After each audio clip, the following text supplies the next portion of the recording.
Hi there and welcome to Show Me English. I'm Tom Dillon. Today I'm going to talk about a really important subject in our professional lives, which is preparing for a job interview.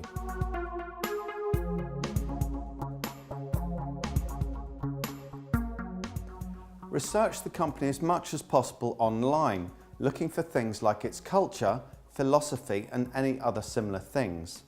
Try to find out about the position before the interview, asking the Human Resources Department. If this isn't possible, you must use the opportunity of the interview to do this. Never be late for an interview under any circumstances. Always make sure you check the location of the interview the day before. If you fail to prepare, you prepare to fail.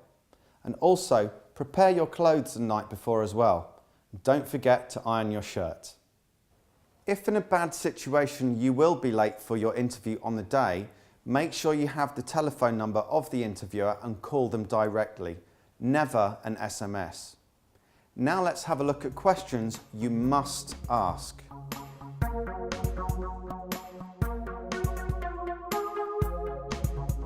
An interview is your opportunity to ask the potential employer as much as possible about the position and the company.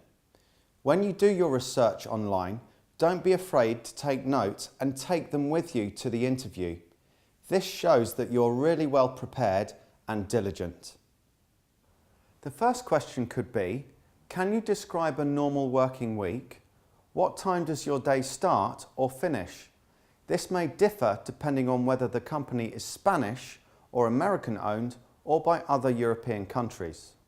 Will it be expected that you do additional hours from time to time without pay? Will you have a different schedule when you work in the summer? Question number 2. What is a typical day like in this job? This is how you discover exactly what the role entails and your duties and responsibilities. You may discover that there are certain duties inherent within this job that you hadn't thought about, such as answering phones or collecting your boss's dry cleaning, for example. Question number 3. How many people work in this department or building? This is a great way to see if you're going to be working for a company with very few employees or in a larger company.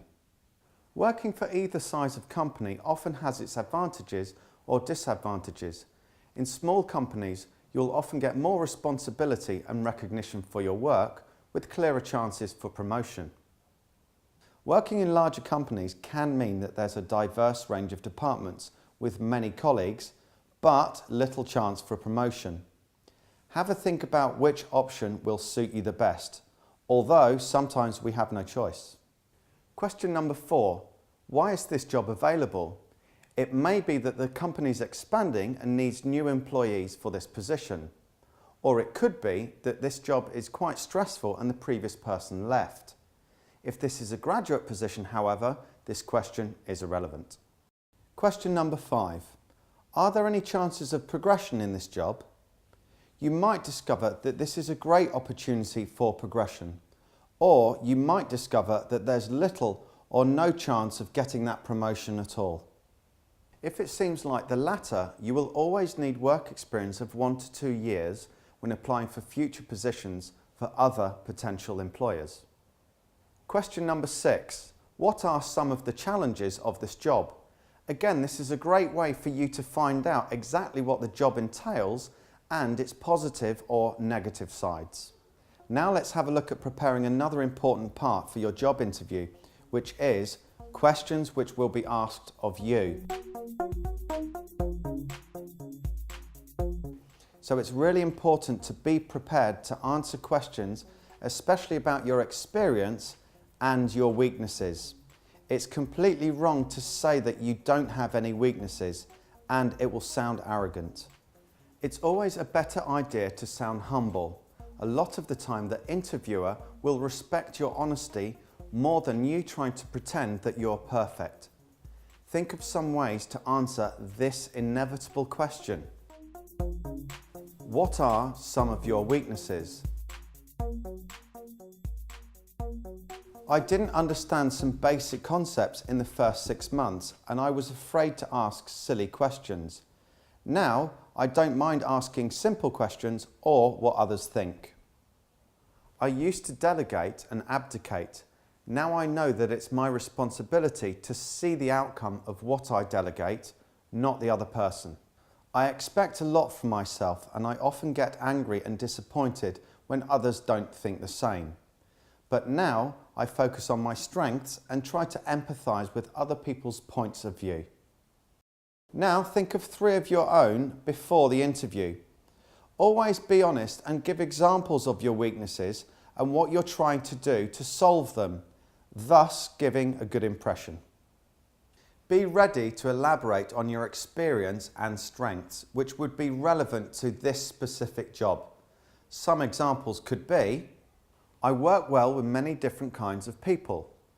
I am flexible and can adapt easily, especially if the company changes philosophy. I also have experience with Windows programs, Adobe, and I also have a Google certification. Now think of 5 more examples of your strengths. Why don't you ask friends or family to help you if you can't think of any? Interviewer will be using your CV as a reference to ask you some difficult questions. Try to look at it from this point of view.